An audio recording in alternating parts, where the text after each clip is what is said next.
Hello, once again, we're here on Survivors Talk, and we have the Cofields, Andrew and Chelsea. I appreciate you guys coming on today. There was a little technical things that were going on trying to connect, but I'm grateful that God has given us this time. And I just want to pray before we get started. Just ask God to bless this time, okay? Thank you. Lord, thank you so much. I thank you for today. I thank you that Cofields have come on and chosen to just talk about their testimony and what God's done for them in their life. And I just pray that the Holy Ghost would just move and just anoint every word that is said. And I pray that whoever watches this video, God, would just feel your presence, to know that you're real and to hear the power that you just do in people's life. And I thank you so much for that, God. In Jesus' name, amen.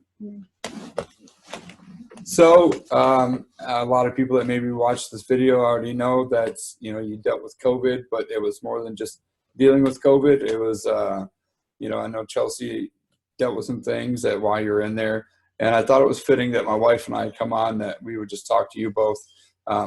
We've dealt with some things, and one thing that my wife brought up was, Chelsea, you dealt with a lot of things while he was in there. Things are out of your control, and for my wife and I know that she stuck to music and prayer and fasting during that time. So I just want to kind of get into it and just ask you just to start talking about what God did for you. Go ahead. Yeah, the same thing. A lot of it was just prayer, fasting. I created my own playlist while he was in the hospital, and because everything was it was so uncertain, and we just didn't know what was going to happen from day to day. Every time I called the hospital, something bad could have happened. Yeah. And I honestly know, and I believe that God completely healed my husband from COVID. And I'm just so thankful and grateful, because I know not every situation turned out like ours did. Right. I have a question? One thing I was thinking about was there anything that happened in your life? Was there a scripture? Was there a song or something that was given to you maybe even a couple of years ago or right before this happened that got you through it? Honestly, it was his message that he preached for our church a few months before then. I think it was in October. Mm-hmm. But it was he talked about if you were weak, God can still use you, and you're still useful in his kingdom. And his message I listened to it over and over again. It was just talking about how God can use you even in your weakest state. And I truly believe that that's exactly what God did in that time, that he was unconscious and he was weak and he had no idea what was going on. God was still using him and his life and his testimony to reach so many different people that we didn't even realize until after everything was done, what God's whole plan was. Yeah. So Andrew, when it came down to you getting into the hospital, I know I looked up on the internet and said that you were playing basketball with your nephew and you started having these symptoms. At the time, did you feel like it was something that you should worry about, or was it just something that progressively got worse and you thought, hey, this is something more than just, not feeling good? Really, at first, I wasn't all that concerned, other than the fact that it was an abnormal feeling. As someone who jokes around, I feel like I live every day of my life with a sinus infection. I realize in springtime, sinus infections are prevalent, and even upper respiratory problems. Not severe, but a lot of people are dealing with them. So, and to add to that, I hadn't played basketball in months. So from my perspective, it was not so alarming, more so unusual. But then the fever I came down with, or I realized I had the next day, was a little bit higher than I'm used to having if I've ever had the flu or another sickness. But really, I wasn't freaking out about it initially. Even with all the research I had been doing, naturally, I think a lot of people at that time, even though it was very, very early on, we were all trying to figure out, is this going to be a big deal? Looking at the news or reading articles. I was even consulting with some friends of mine that are in the medical field, and at the time they didn't know much either. So from that side of things, there wasn't a whole lot to worry about. Other than, I think in the back of your mind, you are thinking, it would be pretty crazy if I did have this virus, and it's coming to light, and I could be one of the first ones. I would definitely say that started to kind of, that started to come to the front of my mind as that week went on. Yeah. Dealing with those symptoms. So when it came down to going to the hospital, Chelsea, did you have to drop him off? Yeah, me and his mom went and we dropped him off, and we just had to pull up and we basically opened the door and he got out, and then there was a guard there that would take him into the hospital because we were not allowed in. Yeah. I know the reason why I asked because, my wife, she got the virus as well, and she works at Royal Beaumont, which you guys know from being from Michigan, or Andrew. And, I know that when it came to me dropping her off, I felt so like I couldn't do anything. There's nothing I could do, and dropping her off, not knowing if it would potentially be the last time or she would be on a ventilator. I didn't know. And at this point, the Brother Hernandez, story was going on, and, a couple other people that we knew that dealing with it. So I know that dropping her off, it was just, my immediate thing was to pray, but when I left, I wanted to talk to somebody. So did you and his mom talk? I mean, what were kind of some thoughts that you were having? Yeah, we just sat in the parking lot, and I told her, I was like, I don't want to leave just yet. I want to wait. I want to make sure that, Andrew's going to be taken care of, that he's going to be admitted, or, what's happening. Yeah. So we waited until he told us, that he was being admitted and we could just go home. But even then, it was really hard to leave just because the unknown, like, am I going to pick him up tomorrow? Is it going to be the next day after that? Or am I going to be able to talk to him the rest of the day? Like, just what is happening, since I physically could not be there to see him and to know what was going on with him. It was just really hard to just leave him there. Yeah. Andrew, so when you got dropped off, did they test you right away? Was it something that, like, when they admitted you, they knew you had COVID? No, the process was a little drawn out, actually. When I first walked through those hospital doors, and this is Flint, Michigan, as y'all know, it's not exactly the most glamorous place in the world. I love my hometown. I'm from Grand Blanc originally, but I always tell people I'm from Flint because they have no idea where Grand Blanc is at.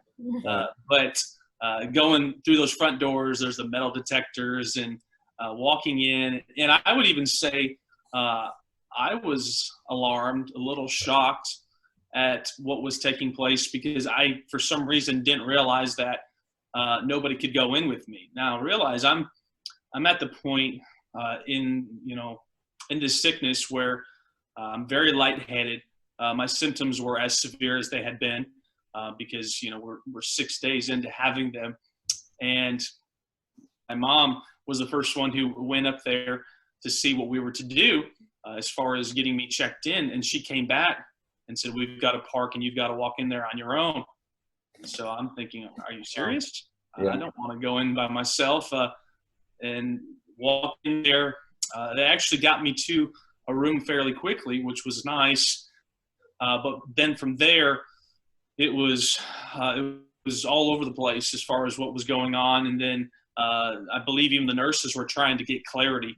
I don't want to speak for that initial nurse that I talked to, but I think initially, because this was before they even were having testing sites and so forth. So there were many hospitals who didn't even have that many tests, if any at all. Right. I believe the nurse was trying to get some information as to whether or not they could test me.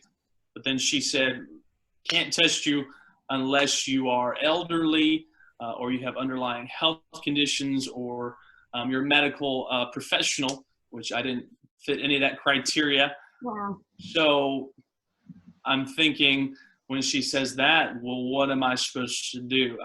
Isn't this a hospital? Isn't this where you're supposed to treat severe sicknesses and diseases? And a lot of the urgent care offices were shutting down around the area. In fact, the hospital I went to, one of their main urgent care facilities was closed. They were diverting people to another office. So I'm at the hospital. Where else do you want me to go?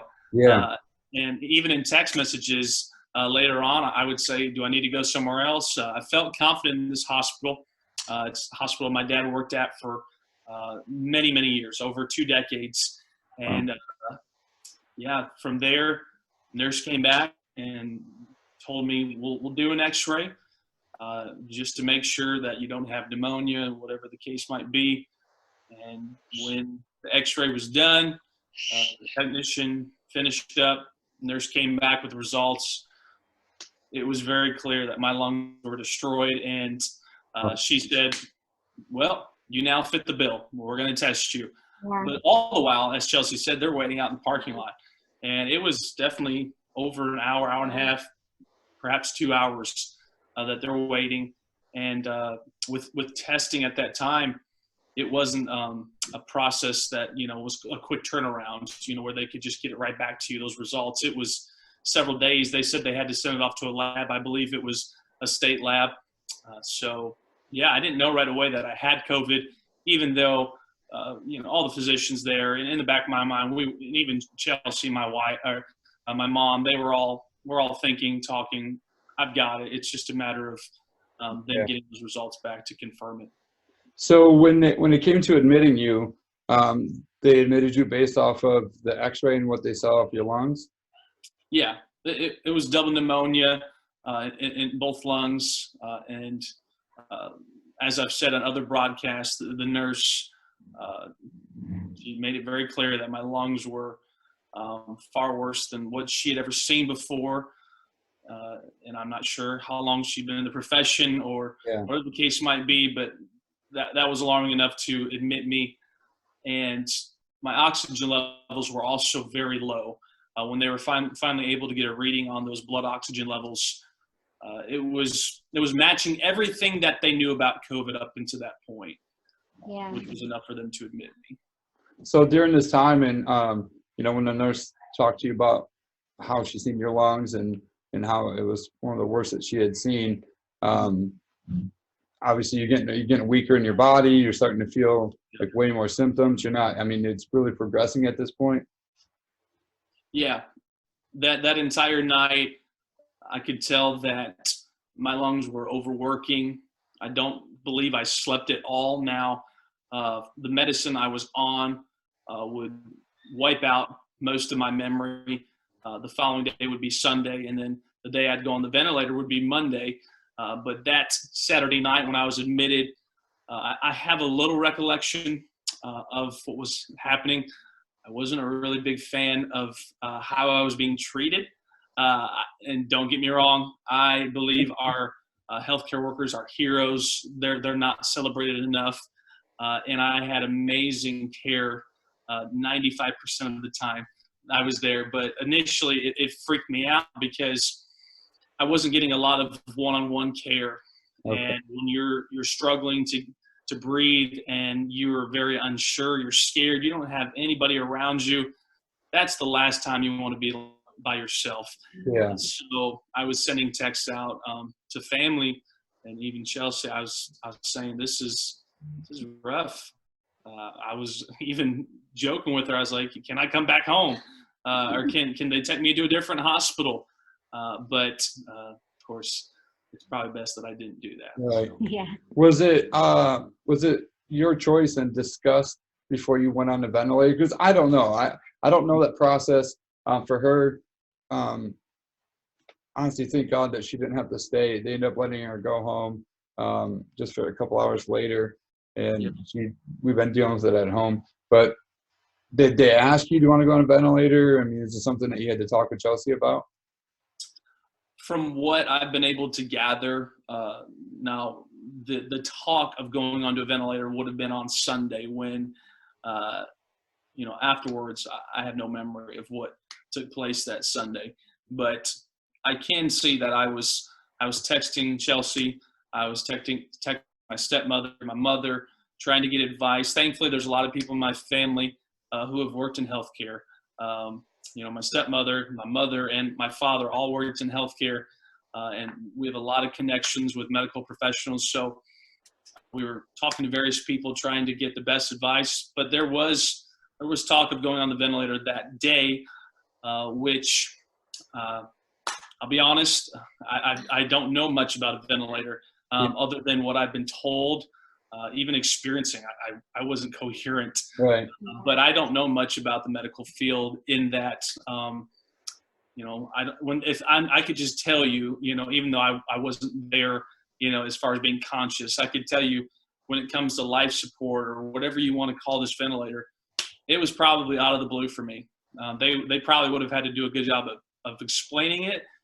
Because I'm not someone who's just going to settle for a few words when it comes to that serious of a matter. Sure. I'm going to want an elaborate description of what's about to take place. Yeah. That's most likely what I could see would have took place. And but yeah, the conversation was ongoing, and I would say after them telling me all about it, it probably made me not want to go on it. Right. The whole thought of you know, being put to sleep, that medically induced coma. I've only been put out once, and it was when I was getting a tooth pulled. So there's really no in between for me. Hey, we're gonna throw you down for a few days. I've only been out for like 30 minutes, you know, in my life. I don't have any funny videos of me talking nonsense after, you know, anesthesia. So yeah, it was all new to me. Chelsea, how did it feel knowing that he was going to be on a ventilator? At that point, before he was on it, I just wanted what was best for him. That was like all my mind was focused on, whatever was best for him. It didn't really hit me like what it was going to be like with him on the ventilator until after he went on, and I couldn't talk to him. I couldn't see him. I didn't know what was going on. And then it really hit me. I really felt like I was by myself at that point, that he wasn't gone, but like he just wasn't there anymore. So it didn't really hit me until after that point. But yeah, it was definitely a hard decision, and he was not accepting it easy. And every time I called, they would say, you know, we can't make him do it unless he wants to do it. He has to tell us.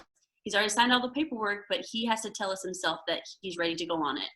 So I'd also say what's so difficult about us being apart from one another, and a lot of couples can relate to this, some perhaps not, you know, if one spouse, you know, travels on business a lot, you know, and is away for a few weeks. But quite honestly, Chelsea and I have not been away from each other for more than a few days. I believe there's been a few youth camps where perhaps I've been at camp, she's been back home, but in the middle of the week, somehow, some way, she's found a way to come down to camp for a night or two. So foreshadowing, this would have been the longest period of time we've ever been apart from one another, which made it, you know, even more difficult than it already was. Did they tell you how long that you could possibly be on, or did they didn't know?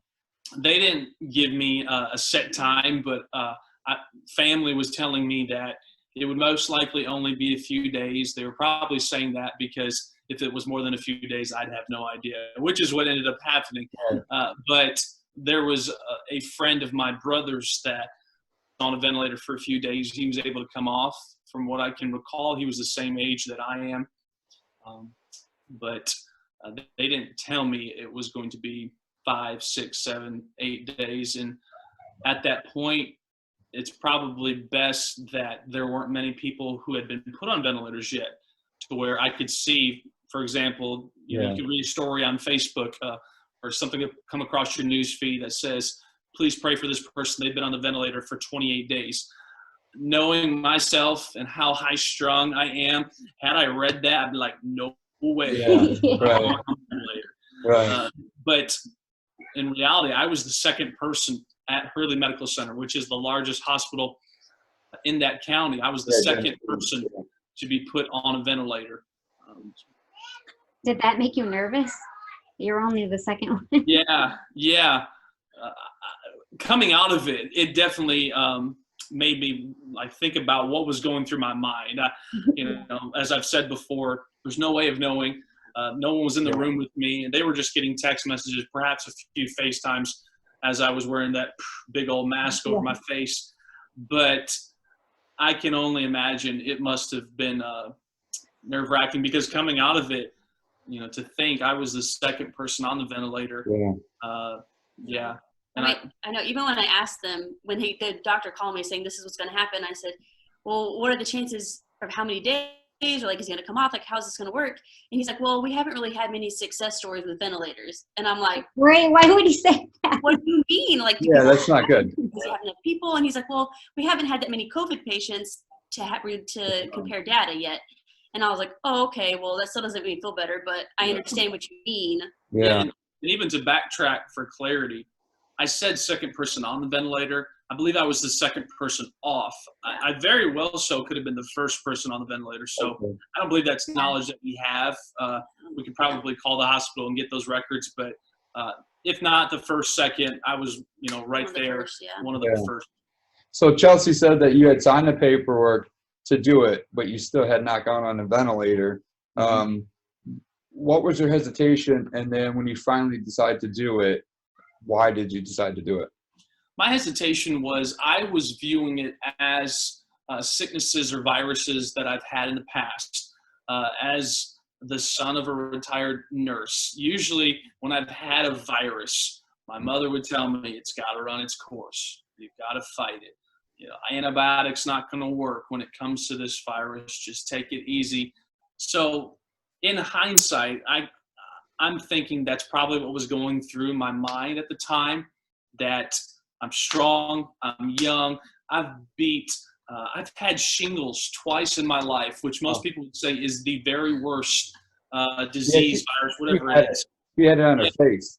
I've had it twice, and it was before age 20, and the doctor said you're 1 in a million, and the pain I suffered from that, I thought it couldn't get any worse. Well, COVID-19 was 10 times worse. I know now, but so that's my thinking. Not that I'm Superman, not that I'm invincible, but if I've been able to do all this, and I don't consider bronchitis or pneumonia, as I've had in the past, as overly severe, although it can develop into a life-threatening situation, as it was in my case.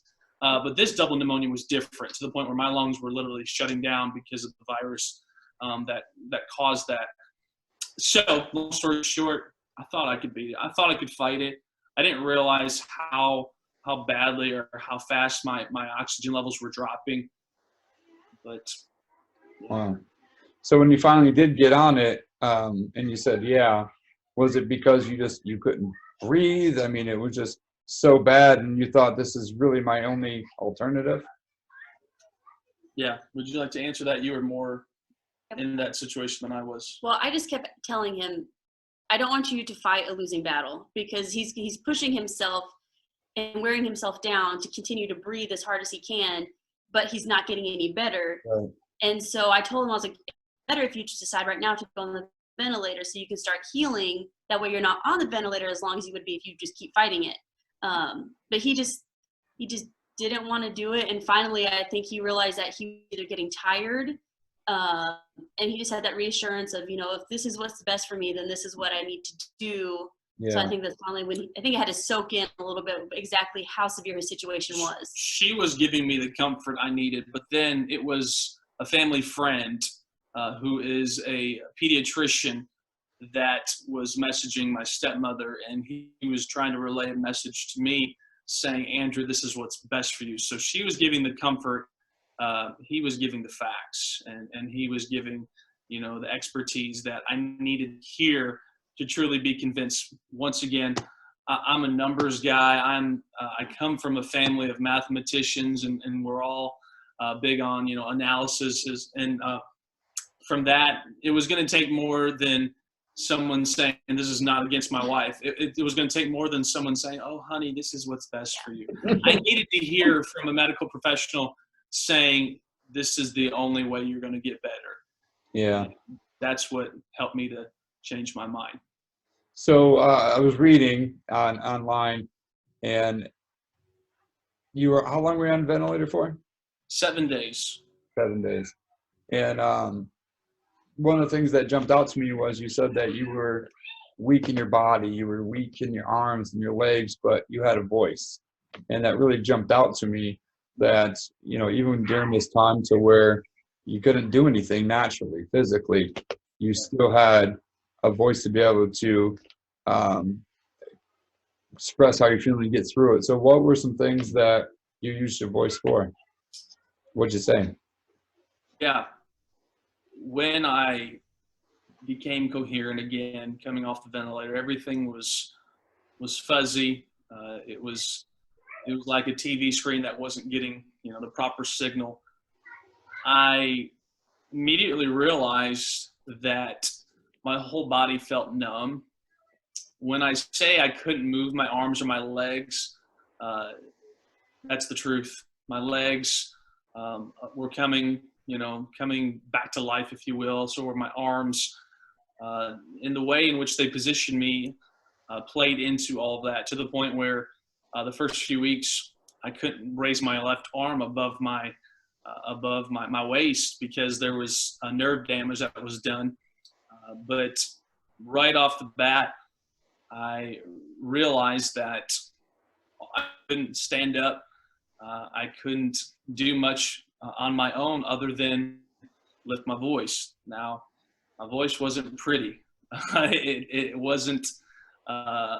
It sounded like I had, lost it completely, and I was regaining that, that talking voice again. Yeah. Y'all know what it's like when you lose your voice after shouting in a church service or talking to friends for hours late into the night or whatever the case may be. That's what it felt like.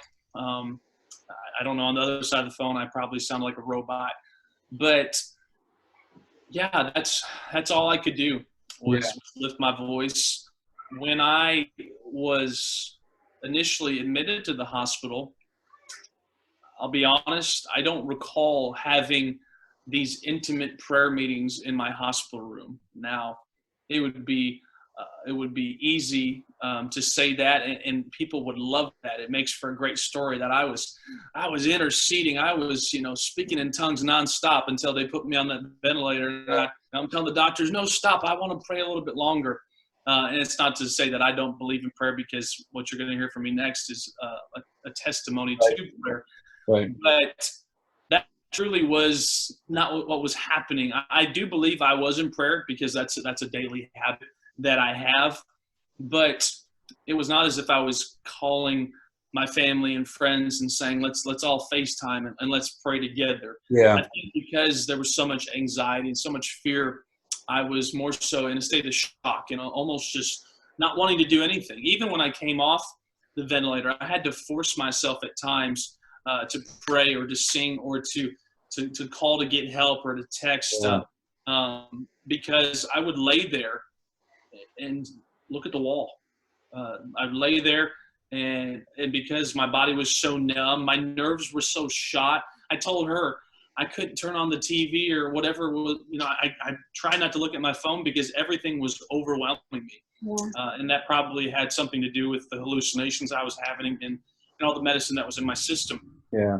But as I couldn't feel my legs, couldn't really feel my arms, the strength with my arms was the first thing to come back.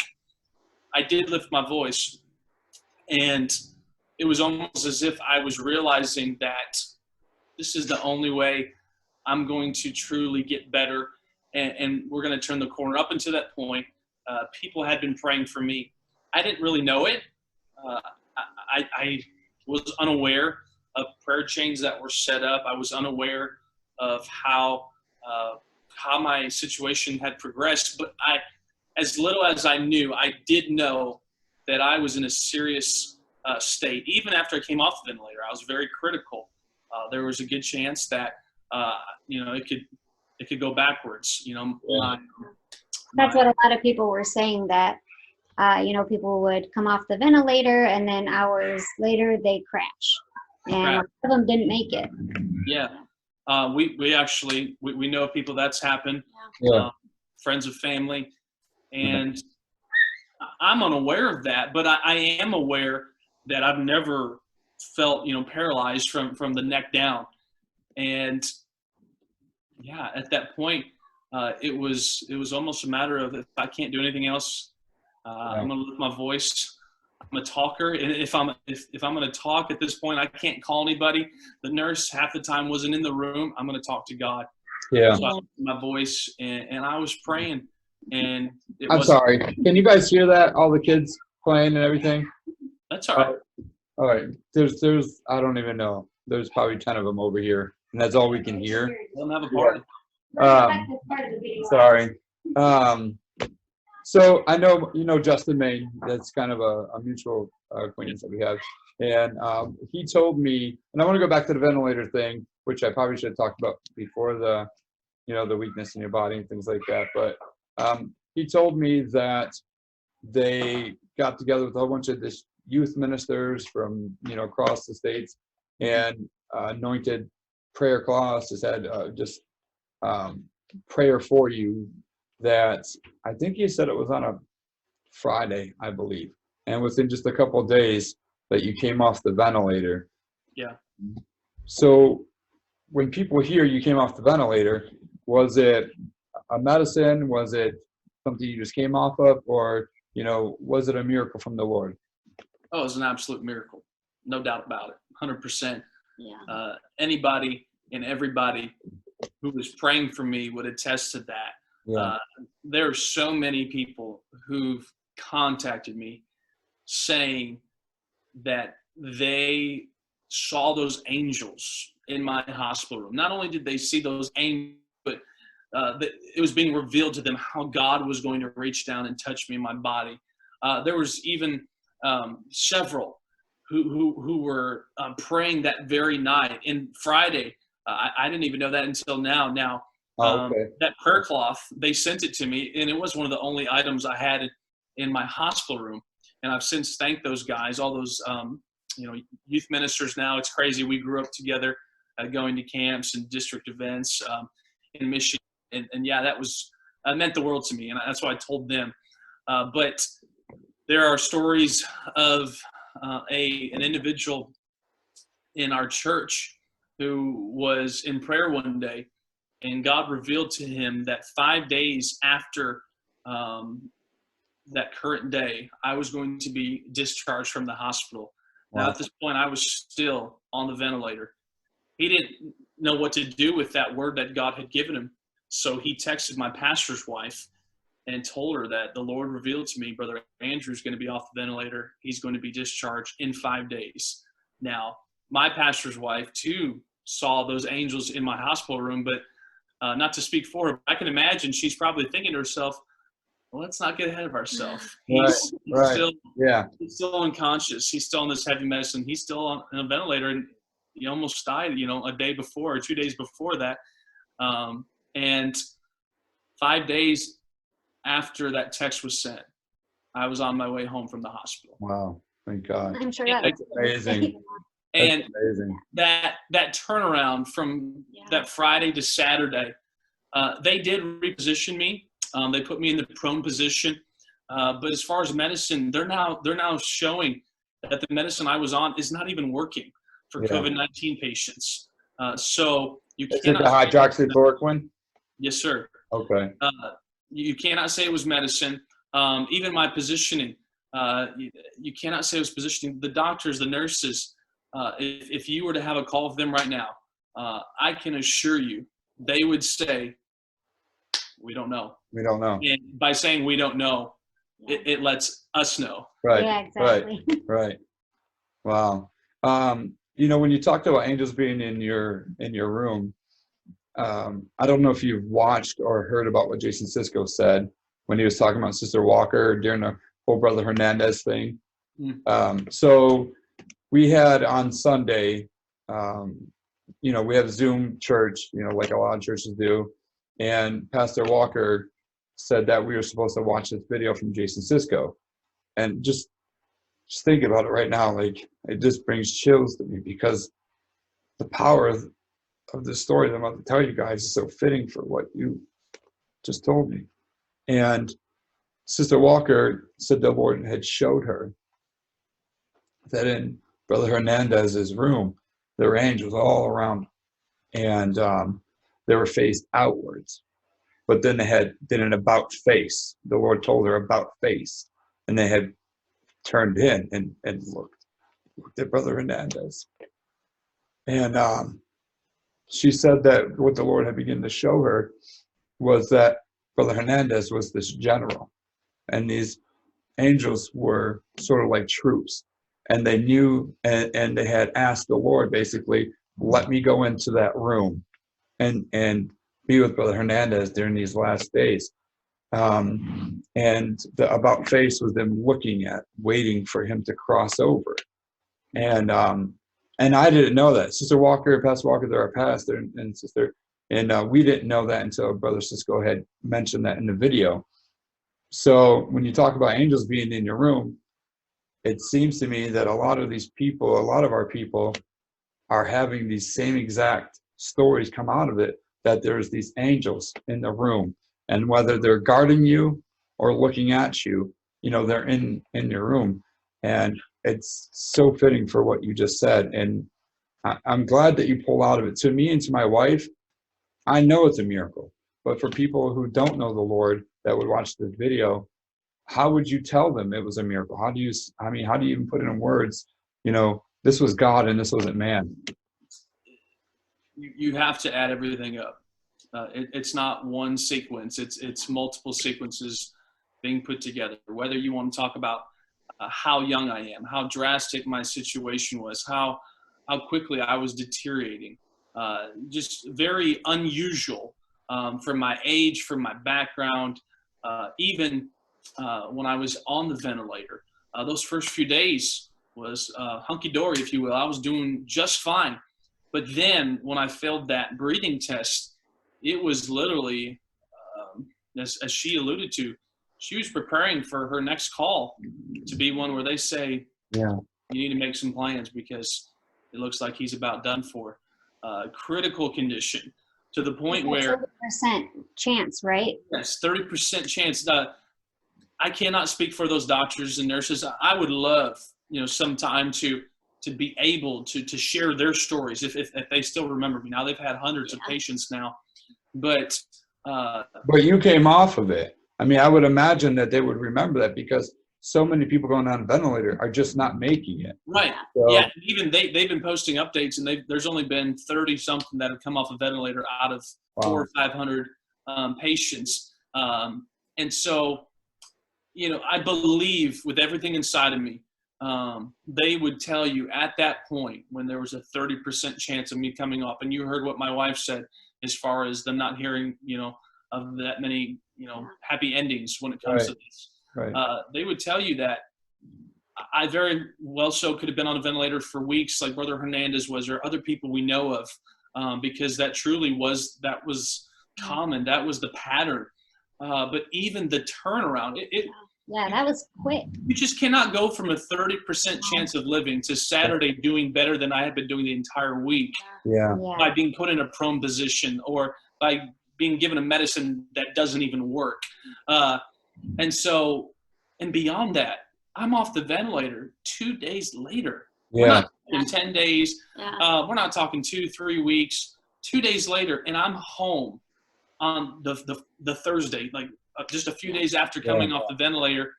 And now, if you want to talk about complete healing, complete recovery, I'm not 100%, but doctors said 4 to 6 months. And I'm not going to go run a marathon tomorrow. Not that I would ever run a marathon in my life. That's just not me.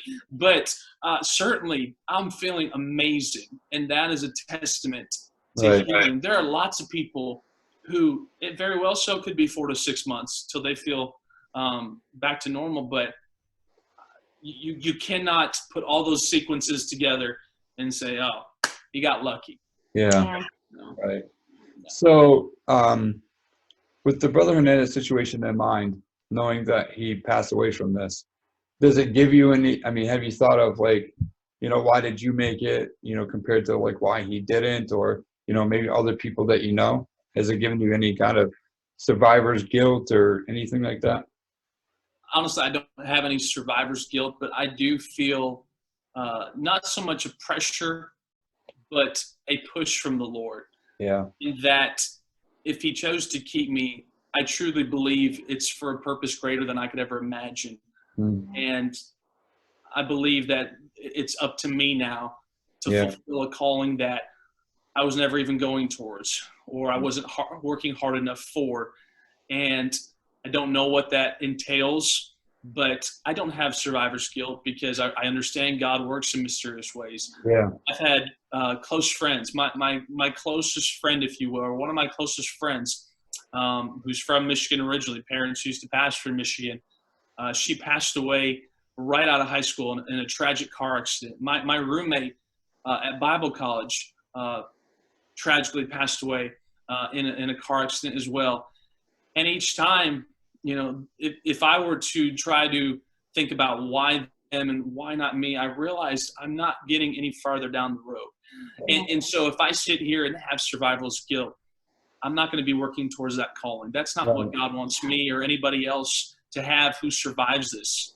We need to be thankful for the lives that those individuals live, like a Brother Hernandez. And if you will, you know, think about Brother Hernandez. He was someone of great faith.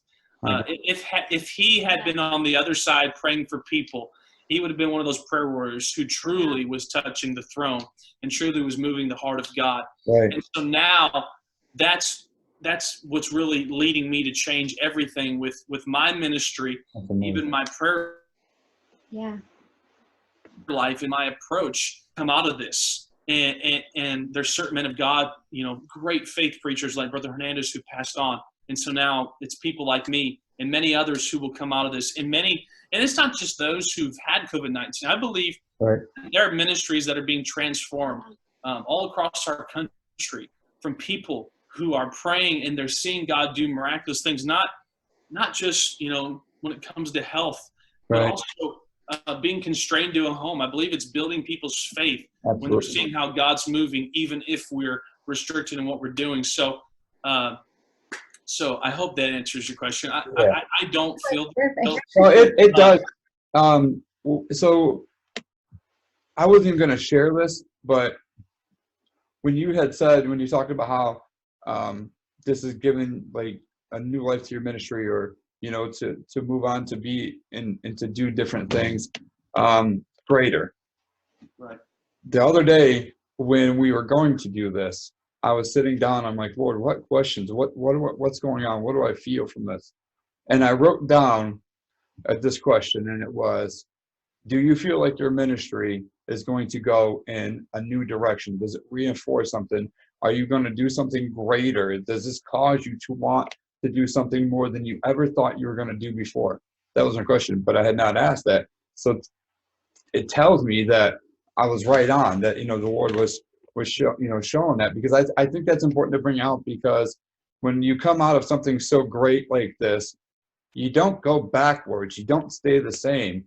You go on. You go a different route. You go in a new way. Like, you have new words to say. You have new feelings, new emotions. You look at God in such a different way. And in order for other people to see that, you know, it first starts with you saying, listen, this is greater. This isn't something that I'm going to hold in. That's why I believe that, you know, when God put that in, you know, sharing with the overcomers by the blood of the Lamb and the word of the testimony, to be in the same exact scripture, that tells me that it's important to God. And so many times we have these testimonies that we just hold in, you know, that we're ashamed of, or maybe it was something so great and, you know, somebody else didn't make it out of that situation, so it makes you not want to share that. But we have to put these out here, and that's the whole reason why I'm even doing this. It's the whole reason why I even asked you to be on here, to reach those people, because there's so much power in that.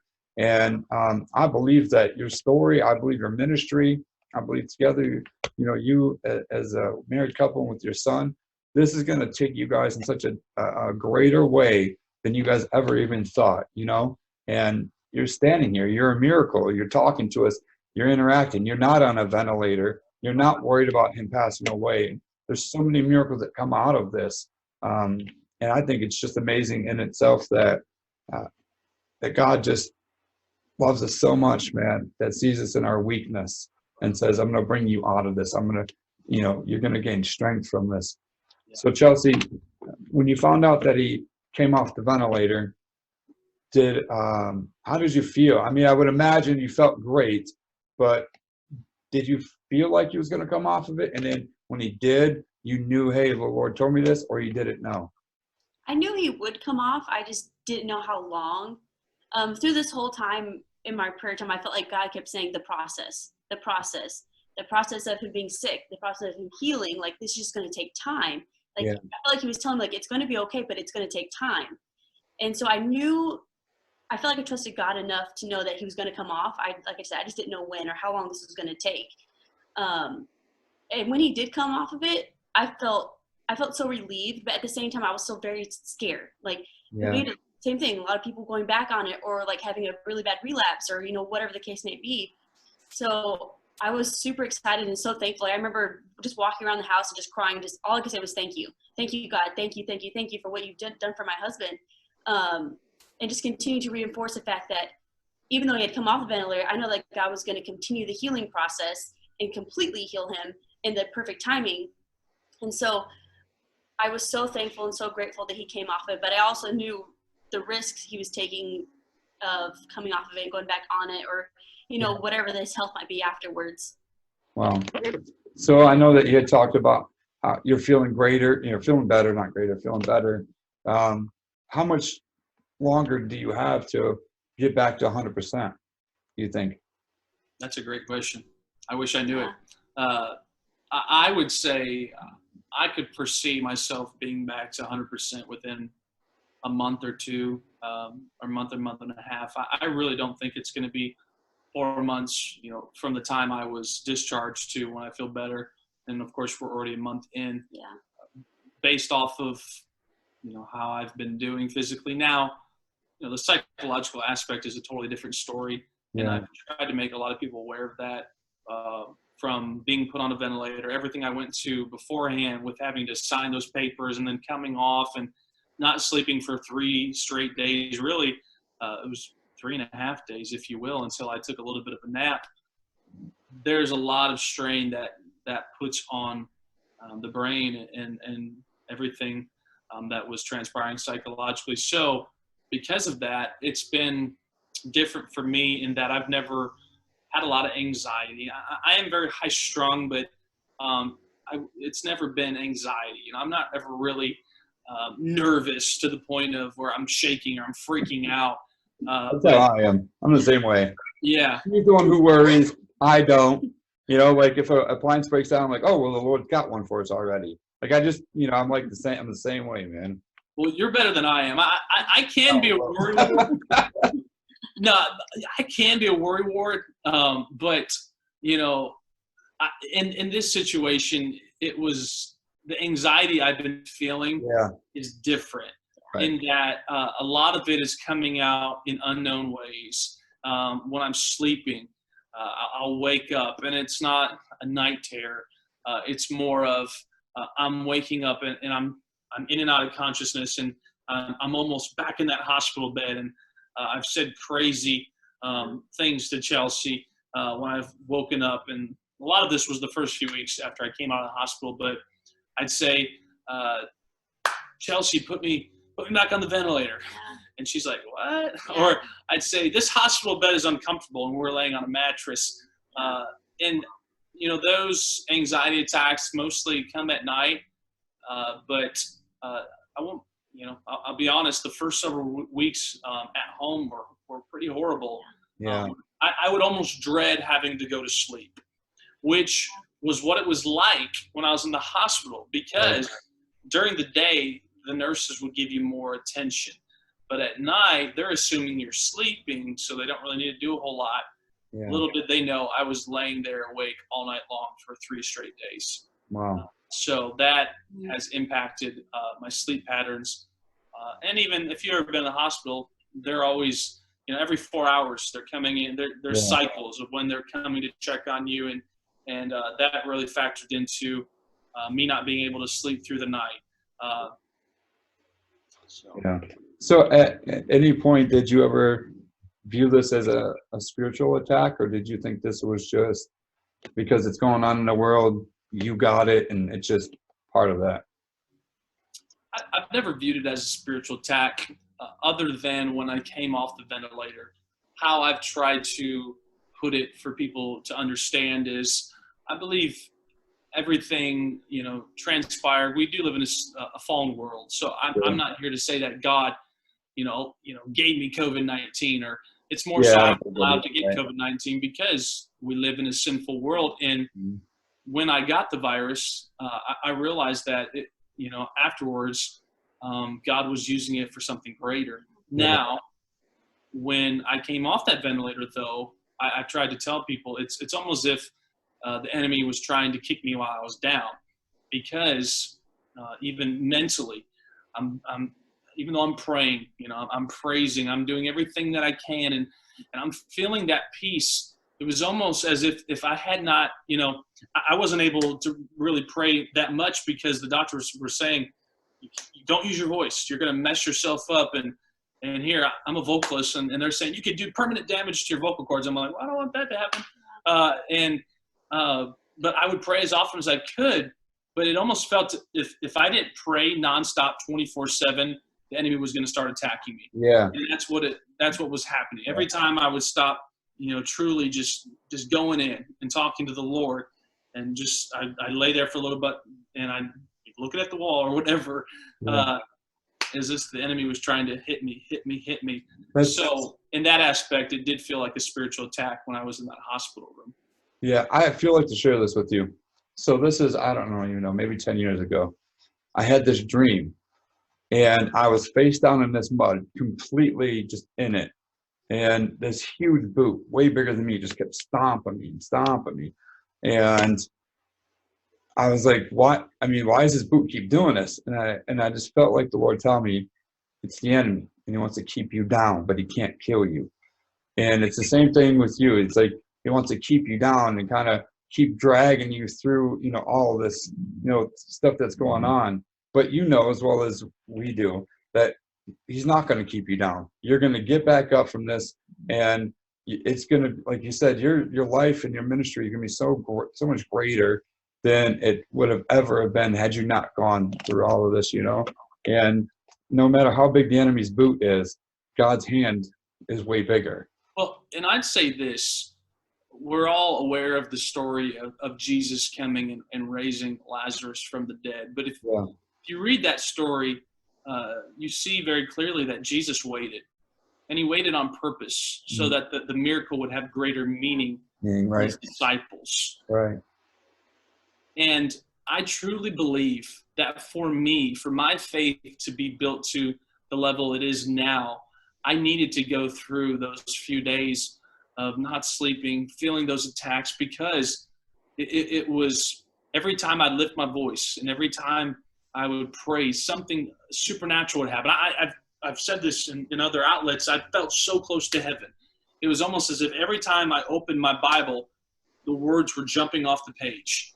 And it was just God was, and there's times where that happens in our devotion, and we'll feel that. But it was unlike anything I'd ever experienced before.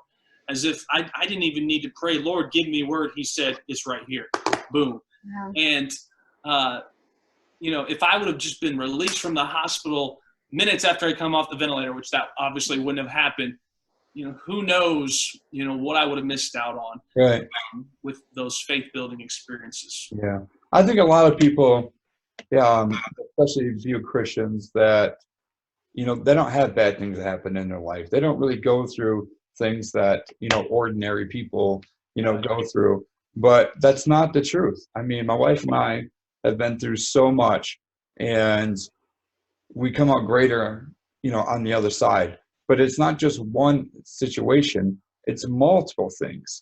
Yeah. And we wouldn't be the people that we are now, and we would definitely not be doing this with you guys had we not gone through everything. So as much as we don't want to go through it, I'm very grateful for those situations, because they have shaped me and molded me and allowed me to, view God more than just someone that gives you gifts or somebody that just looks down on you, like some one-eyed ogre that just wants to just always come down on you, So I would imagine that this situation's similar. I mentioned this in that sermon she was alluding to that I preached last year, but I would be afraid if I was the person who could say, I never have hardships, I never have trials, I'm never weak, because the only way we can ever get stronger is if we're weak to the point where God can mold us into what he wants us to be. Right. And so even going back to the beginning of this year, I haven't shared this really anywhere, but my prayer at that point was, Lord, I need you to break me. I need you to mold me into something different than I am now. That's not to say I wasn't living as I should be living, or I wasn't doing what I should be doing, but I felt as if I was not reaching the level that he wanted me to reach. And there were some habits that they weren't horrible in my life, but surely God could restructure them to make me into a different person. Right. And I'm not going to say with assurance that the Lord has revealed to me that after that prayer was spoken, he answered it and allowed me to get COVID-19. That's not for me to say. I don't have that revelation, but I do know that it really matches what has happened now, because it has transformed my thinking, my faith, and really my outlook into what God can do. You're talking about a transformation in ministry and how it'll be different. I'll be honest, I cannot shake messages of faith and miracles. My students that I speak to on a weekly basis, it might be driving them a little bananas, but every week I'm wanting to talk to them about the miraculous. Yeah. Because if my ministry has changed in any way, it's probably in that I'm going after the miraculous. It's not to say that, we have to have miracles to have moves of God, or to have people come to the Lord. But I also realize we're missing out on a whole lot if we're falling short of really praying for God to do the miraculous, because I believe he's wanting to do it. Yes. Holding him back with our lack of faith. Yeah. And that's what truly, if you want to talk about how my ministry is going to change and how I hope it influences not only my church, but our entire movement, is that I hope to spread a faith towards the miraculous, to really encourage people to not settle for the mundane. And for, I told my students the other night, like, miracles are not supposed to be a one-in-a-lifetime occurrence. If God does something remarkable in your life, don't just settle for that one time he does it. Get ready for the next occurrence. Yeah. Right. And that's how my mindset has changed. Yeah. My mindset changed about miracles actually maybe about a year into church. I came in 2000. I was in Sunday school as a kid, but it wasn't really anything. I got the Holy Ghost at 19 in the year 2000, I believe, in 1999. But about a month before her and I got married, I was working on a construction site and I fell 14 feet. And when I fell backwards, and I fell all the way down, and I didn't know what was going on. I was so disoriented. And I went to go get up, and my body went to get up, but my right leg, my foot just stayed. And I realized that my leg was broken. But what happened on the way down was from my waist up, I felt this, just a feather. And I just laid down. And when I went to go get up, the Lord told me that my walk with him was hurt, but he had spared me. I should have been a lot more injured than I did, because I fell down to concrete 14 feet and I should have tumbled.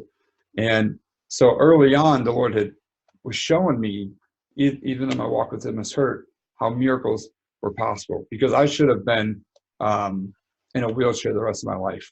And that's the second time in my life that I had an accident like that to where I should be paralyzed. So early on, I've known miracles, to be part of our life. And that's why I am the way I am when it comes to faith. I just believe that if God has control over my body, then he has control over my life and my situations. And nothing occurs to God. So thank you for sharing that. And I would keep talking to your students about it. I would just keep hammering it home with them, because until they have something like you, or a situation, a miracle like that, they need to hear about it. And it's so important. And I believe that going forward, so many miracles are going to come out of your ministry, out of your life, your family's life, and passed on to your son and so forth. So, but I have a word that I felt like the Lord gave to me, and it's something that we hear all the time, and it is Psalms 107:2, but it's in New Living Translation, and it says, "Has the Lord redeemed you? Then speak out. Tell others he has redeemed you from your enemies." And I felt like when it came to you, death was not going to take you. you were redeemed from the situation. And by you going out and talking about this and speaking out, that there's somebody out there that's going to hear this. There's somebody out there that is going to view this video that I believe is going to look for an apostolic church, look for a church, begin that walk, that relationship with the Lord. And it's just so important to be able to put these things out there. I really appreciate you guys coming on today. I know that, you have a child that's sleeping. We have 4 of them being quiet back in a room right now, which we're really grateful for. The lady next door is not mowing anymore. The kids over here aren't, they're not loud anymore. Now we got our neighbor mowing. Yeah. So. Yeah. So thank you guys so much for going, on Survivor's Talk and just supporting us. But it's not about content, how much we can put out there, but it's about what's being put out there. And I just thought that it was real valuable for someone's life to be able to hear, you and your wife to come on here. So thank you guys so much. If there's anything else you want to say, or no. Thank you for having us. Thank you. Yeah, thank you guys so much. And I hope that one day we can probably meet in person and I can shake your hand and all that. So Or elbow bump. yeah, no, yeah, you're right. You're right. Yeah, no more shaking. Yeah, no more shaking hands. You're right. Yeah, that's right. So thank you guys so much. Really, really appreciate it, and look forward to seeing and talking with you guys again. Okay. Yeah, Thank you. It'd be great. Thank you guys. Bye. Bye. Thanks. Bye.